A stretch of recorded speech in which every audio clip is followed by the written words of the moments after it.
بسم اللہ الرحمن الرحیم۔ السلام علیکم۔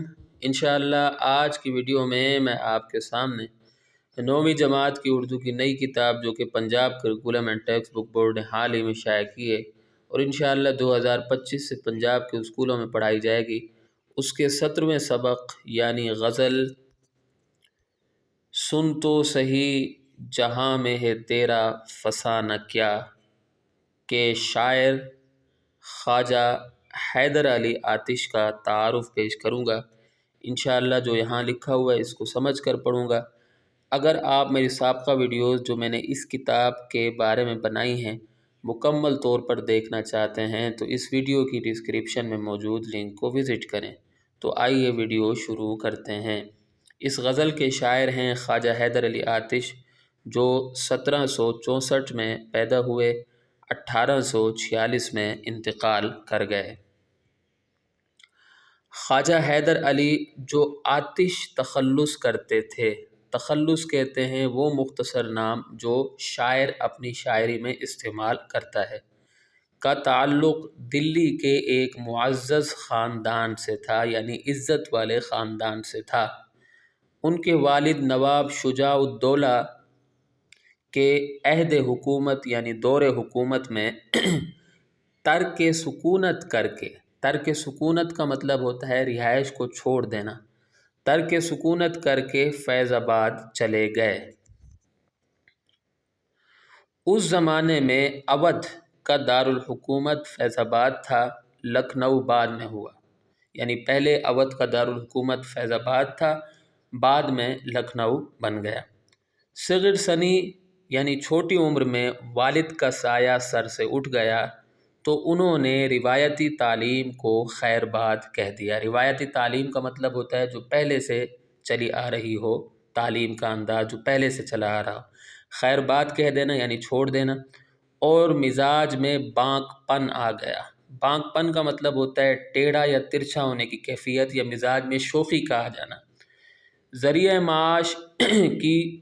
معاش کہتے ہیں پیسے کمانے کا ذریعہ، ٹھیک ہے، پیسے کمانے کی ضرورت محسوس ہوئی تو ایک نواب کی ملازمت اختیار کر لی اور انہی کے ساتھ فیض آباد سے لکھنؤ آ گئے۔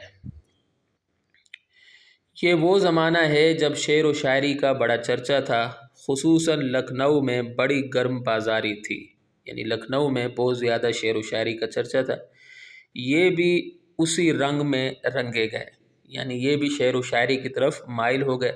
شعر و شاعری میں نام پیدا کرنے کا شوق ہوا تو مصحفی کے شاگرد ہو گئے اور چند ماہ کی محنت سے ایسی مشق بہم پہنچائی۔ بہم پہنچانا کا مطلب ہوتا ہے مہارت حاصل کرنا، مہارت حاصل کی، بہم پہنچائی کہ خود صاحب طرز شاعر ٹھہرے۔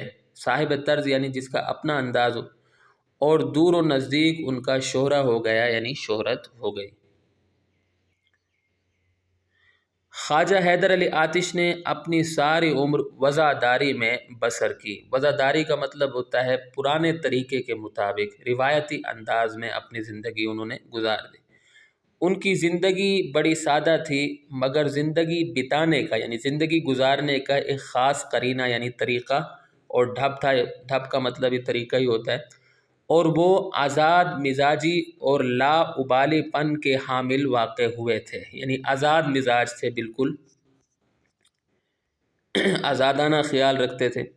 ہمیشہ سپاہیانہ وضع قطع یعنی سپاہیانہ انداز میں رہتے تھے اور بانک پن کے ساتھ میان میں تلوار باندھے رکھتے تھے، یہ ان کا اپنا ایک انداز تھا۔ یہاں تک کہ مشاعروں میں بھی تلوار باندھ کر جاتے تھے۔ قناعت پسند ایسے تھے، قناعت پسند کا مطلب ہوتا ہے تھوڑے پر گزارا کر لینا، ٹھیک ہے، زیادہ کی خواہش نہ رکھنا۔ قناعت پسند ایسے تھے کہ کبھی کسی نواب یا امیر کی خوشامد نہیں کی۔ خوشامد کا مطلب ہوتا ہے جھوٹی تعریف کرنا، چاپلوسی کرنا، نہیں کی۔ البتہ ان کے شاگرد جن کی تعداد کافی تھی کبھی کبھی ان کے ساتھ سلوک یعنی رقمی مدد کرتے تھے، کبھی کبھار ان کو پیسے وغیرہ دے دیا کرتے تھے، ان کی مالی مدد کر دیا کرتے تھے۔ یہ وہ زمانہ ہے جب شعر و شاعری کے حوالے سے لکھنؤ دو طبقوں میں بٹا ہوا تھا۔ ایک طبقہ جانبداران ناسخ کا تھا، یعنی ایک طبقہ وہ تھا جو ناسخ کی حمایت کرتا تھا، ناسخ بھی بڑے شاعر تھے، اور دوسرا طبقہ جانبداران آتش کا۔ ان کے آپس میں مقابلے ہوتے رہتے تھے، جن سے اردو شاعری کو یہ فائدہ ہوا کہ دونوں استادان فن مقابلے کے خیال سے طبیعت پر زور دے کر شعر کہتے تھے، یعنی کمپٹیشن کا ماحول تھا تو ہر کوئی کوشش کرتا تھا، دونوں کوشش کرتے تھے کہ اچھے سے اچھا لکھنا شروع کر دیں، اچھے سے اچھا شعر عوام کے سامنے لے کر آئیں، اچھی سی اچھی غزل عوام کے سامنے پیش کریں، تو اس کا یہ مطلب ہے۔ اور ان کی لطیف پیرائے میں نوک جھونک بھی ہوتی رہتی تھی۔ نوک جھونک کا مطلب ہوتا ہے تان آمیز بات کرنا، ٹھیک ہے، تان و تشنیع کرنا، نوک جھونک اس کو کہتے ہیں، کریٹیسائز کرنا، تنقید کرنا، ٹھیک ہے، مگر تہذیب کے دائرے سے کبھی باہر نہ نکلتے تھے۔ ایسا نہیں ہوتا تھا کہ وہ تہذیب کے دائرے سے باہر نکل جائیں، بہت زیادہ سخت نوک جھونک بھی نہیں ہوتی تھی، لطیف انداز میں ہوتی تھی، ہلکے پھلکے انداز میں ہوتی تھی، تو عوام اس کو بڑا پسند کرتے تھے۔ جیسا کہ آتش کی شامل کتاب معروف غزل، یعنی مشہور غزل کے مقطع کا اشارہ، مقطع کہتے ہیں آخری شعر، ٹھیک ہے، جس میں شاعر اپنا نام استعمال کرتا ہے، آخری شعر کو مقطع کہتے ہیں، غزل۔ مقطع کا اشارہ بھی امام بخش ناسخ کی جانب ہے۔ اب یہ شعر کیا ہے؟ یوں مدعی حسد سے نہ دے داد تو نہ دے، آتش غزل یہ تو نے کہی عاشقانہ کیا، ٹھیک ہے۔ تو یہاں اگر ہماری ویڈیو اختتام کو پہنچتی ہے، امید کرتا ہوں کہ آپ کو میری یہ ویڈیو پسند آئی ہوگی۔ اگلی ویڈیو تک کے لیے مجھے اجازت دیں۔